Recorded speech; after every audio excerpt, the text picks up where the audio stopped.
اللہ الرحمن الرحیم احمدک اللہم یا مجیب کل سائل والصلاة والسلام علی من ہوا افضل الوسائل وعلی آلہ واصحابہ ذوی الفضائل اما بعد فاعوذ باللہ من الشیطان الرجیم بسم اللہ الرحمن الرحیم انما یرید اللہ لیذھب عنکم الرجس اہل البیت ویطہرکم تطہیرا صدق اللہ العظیم وصدق رسولہ النبی الکریم الامین ان اللہ وملائکتہ یصلون علی النبی یا ایھا الذین آمنوا صلوا علیہ وسلموا تسلیما باواز بلند پڑھیے الصلاۃ والسلام علیک یا سیدی یا رسول اللہ وعلی آلک واصحابک یا حبیب اللہ الصلاۃ والسلام علیک یا سیدی یا خاتم النبیین وعلی آلک واصحابک یا سیدی یا خاتم المعصومین مولاي صل وسلم دائما ابدا علی حبیبک خیر الخلق کلہم اللہ جل جلالہ وعم نوالہ واتم برہانہ وعظم شانہ وجل ذکرہ وعز اسمہ ولا الہ غیرہ کی حمد و ثنا اور حضور سرور کائنات مفخر موجودات زینت بزم کائنات دستگیر جہاں غم گسار زماں سید سروراں حامی بے کساں قائد المرسلین خاتم النبیین و خاتم المعصومین جناب حضرت سیدنا محمد مصطفیٰ صلی اللہ علیہ وآلہ وسلم کی بارگاہ بے کس پناہ میں درود و سلام عرض کرنے کے بعد دعا ہے خالق کائنات ہماری اس حاضری کو اپنی بارگاہ میں قبول فرمائے اور بزم فکر رضا کے جملہ اراکین کو اللہ رب العزت قدم قدم پر رحمتوں اور برکتوں سے مالا مال فرمائے آمین بجاہ النبی کریم الامین۔ اسلام کی متاع کو بچایا حسین نے، اسلام کی متاع کو بچایا حسین نے، اپنے لہو کا پہرا بٹھایا حسین نے، ہے آج بھی وہ مسجد و منبر کی روشنی، ہے آج بھی وہ مسجد و منبر کی روشنی، دیا جو حرم میں جلایا حسین نے، ہے آج بھی وہ یزیدیت ماتم میں مضطرب، ہے آج بھی وہ یزیدیت ماتم میں مضطرب، ایسا نشان عبرت بنایا حسین نے، ہر لمحہ لاکھوں سجدے ہیں پروردگار کو، ہر لمحہ لاکھوں سجدے ہیں پروردگار کو، لیکن انوکھا سجدہ نبھایا حسین نے، انوکھا سجدہ نبھایا حسین نے۔ سامعین ذی احتشام، خالق کائنات نے قرآن مجید برہان رشید میں یہ ارشاد فرمایا، اہل بیت اطہار رضوان اللہ اجمعین کا ذکر کرتے ہوئے فرمایا کہ اللہ چاہتا ہے اہل بیت اطہار کے گھرانے کو پاک صاف کر دے، ستھرا کر دے، اور ان سے جو ناپاکی کا میل کچیل ہے وہ دور کر دے۔ میرے آقا علیہ السلام نے ارشاد فرمایا، میری اہل بیت کی مثال کشتی نوح کی مانند ہے، جو اس پر سوار ہو گیا وہ نجات پا گیا، اور جو پیچھے رہ گیا وہ ہلاک ہو گیا۔ اور پھر آگے فرمایا، میرے صحابہ کی مثال یہ ستاروں کی مانند ہے، فرمایا اے ایمان والو مسلمانوں، تم جس کی بھی اتباع کرو گے، تم جس کی بھی پیروی کرو گے، ہدایت یافتہ ہو جاؤ گے۔ یعنی دونوں کو ساتھ لے کر یہ چلنا ہے۔ میرے آقا علیہ السلام نے یہ معیار دے دیا، فرمایا جہاں آل کا ذکر کرنا ہے وہاں میرے اصحاب کا ذکر کرنا ہے۔ یہ نہ ہو کہ تم اہل بیت اطہار کا لیبل لگا کر صحابہ کو تان کرو، صحابہ کو گالیاں دو، یا پھر حب صحابہ کا لیبل لگا کر سپاہ صحابہ اور وکیل صحابہ اس طرح کے لیبل لگا کر تم اہل بیت پر زبان درازی کرو۔ فرمایا نہیں، دونوں کو ساتھ لے کر چلنا ہے۔ اگر ہدایت چاہتے ہو فرمایا دونوں کا دامن تھام لو، خالق کائنات تمہیں جنت عطا فرما دے گا۔ سامعین ذی شام، میرے نبی علیہ السلام نے ارشاد فرمایا، مستدرک للحاکم کے اندر اس کا حوالہ موجود ہے، ہمارے آقا صلی اللہ علیہ وسلم نے ایک شخص کے احوال کو بیان کیے۔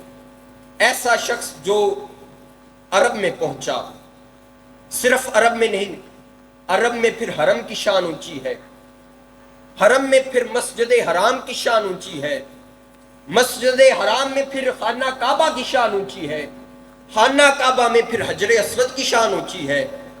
میرے نبی علیہ السلام نے ارشاد فرمایا، مستدرک للحاکم کے اندر یہ موجود ہے، فرمایا فلو ان راجلا سفنا بین رکن والمقام، فرمایا ایک طرف حجر اسود ہے اور دوسری طرف مقام ابراہیم ہے، اس کے درمیان میں اس نے مصلی بچھا دیا، ساری زندگی وہیں گزار دی، سستی بھی نہیں کی، وصلی وساما، نمازیں بھی پڑھی، روزے بھی رکھے، ساری زندگی وہاں بیٹھ کر عبادت کرتا رہا۔ میرے نبی علیہ السلام نے ارشاد فرمایا، جب روح نکلی تو داخل النار، سیدھا جہنم میں جا پہنچا۔ اب کیا کمی تھی اس میں؟ وہ کسی بت خانے میں تو نہیں رہا، وہ تو کعبے کے سامنے رہا، وہ عیش و عشرت میں نہیں، وہ تو نماز روزے کا پابند رہا۔ کیوں نہ کام آئی اس کی نماز، کیوں نہ کام آیا اس کا روزہ، کیوں نہ کام آیا اس کا مقام ابراہیم اور حجر اسود کے درمیان بیٹھ کر عبادت کرنا؟ کیا کمی تھی اس میں میرے نبی علیہ السلام نے اب اس کی کمی بتائی۔ آج لے ان کی پناہ، آج مدد مانگ ان سے، کل نہ مانیں گے قیامت کو اگر مان گیا۔ میرے نبی علیہ السلام نے ارشاد فرمایا، فلو انا راجلا صافنا بین رکن والمقام وصلی وسام ثم لقی اللہ، نماز روزہ حج زکات سب کچھ کر کے مرا، وَهُوَ مُبْغِضٌ لِأَهْلِ بَيْتِ محمد صلی اللہ علیہ وسلم۔ یہ کمی تھی اس میں، دل میں آل محمد صلی اللہ علیہ وسلم کا بغض تھا۔ نہ نماز قبول ہوئی، نہ حج قبول ہوا، نہ حجر اسود اور مقام ابراہیم کے درمیان بیٹھنا قبول ہوا، ساری زندگی وہیں گزار دی کعبے کی آغوش میں۔ سامعین ذی شام، اس کے لیے یہ ضروری نہیں کہ بندہ قرب میں ہو، بیت اللہ شریف کے بالکل قریب ہو اور یہ سمجھے کہ میری بخشش ہو جائے گی۔ یہ جو نجدی ٹولہ، یہ ضروری نہیں کہ بندہ بیت اللہ شریف کے سامنے ہو، روضہ رسول کے سامنے ہو تو وہ بخشا جائے گا، نہیں، دل کا رابطہ ہونا چاہیے۔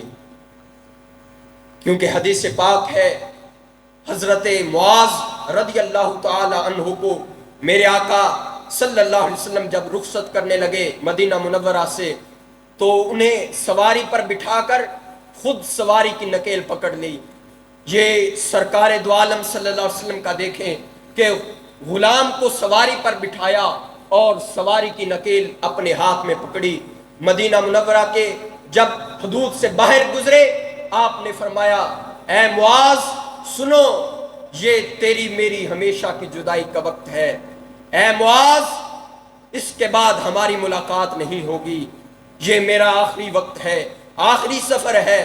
جب یہ پیغام دیا تو حضرت معاذ رضی اللہ تعالیٰ عنہ زار و قطار آواز سے رو پڑے، لیکن وہ مشن قیمتی تھا یمن والا تو نہ نہیں کی۔ تو میرے نبی علیہ السلام نے اس موقع پر ان مسلمانوں کے لیے پیغام دیا۔ حضرت معاذ نے تو کئی بار دیکھا تھا، جنہوں نے آج 15ویں صدی میں ایک بار بھی نہیں دیکھا۔ اس موقع پر میرے نبی علیہ السلام نے ارشاد فرمایا، سنو معاذ ان اول الناس بی المتقون من کانو حیث کانو، من بھی عموم کے لیے جو ہو، حیث بھی عموم کے لیے جہاں ہو. فرمایا ان اول الناس بی المتقون من کانو حیث کانو.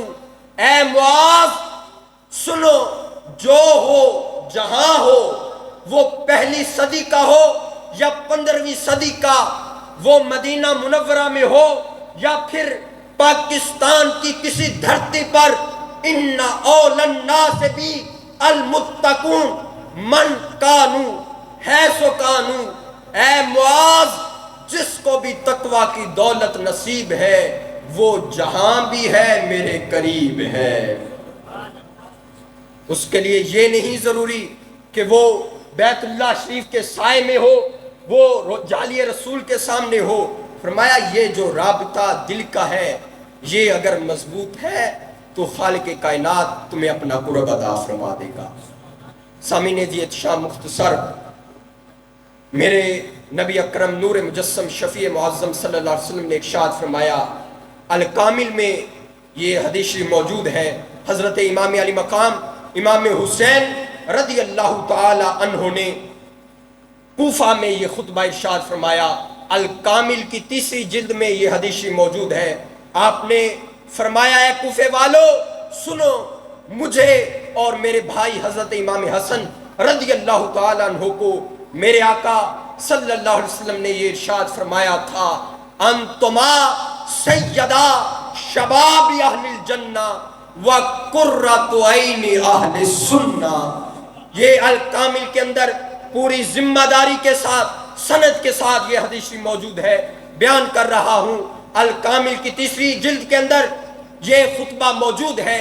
حضرت امام حسین رضی اللہ تعالیٰ عنہ نے فرمایا، انتما سیدہ شباب اہل الجنہ وقرۃ عین اہل السنہ.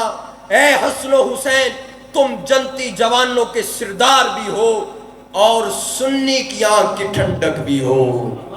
بحمد اللہ ملا حق سے عقیدہ اہل سنت کا، پڑھا ہے قدسیوں نے بھی قصیدہ اہل سنت کا. زمین اہل سنت کی، زمانہ اہل سنت کا، بنایا رب نے جنت میں ٹھکانہ اہل سنت کا.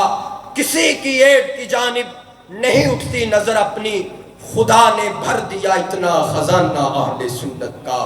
خدا نے بھر دیا اتنا خزانہ اہل سنت کا. اللہ تبارک و تعالیٰ کی بارگاہ میں دعا ہے، اللہ تبارک و تعالیٰ ہمیں حضور جان رحمت صلی اللہ علیہ وسلم کی ہر نسبت سے محبت کرنے کی توفیق عطا فرمائے. وما علینا الا البلاغ.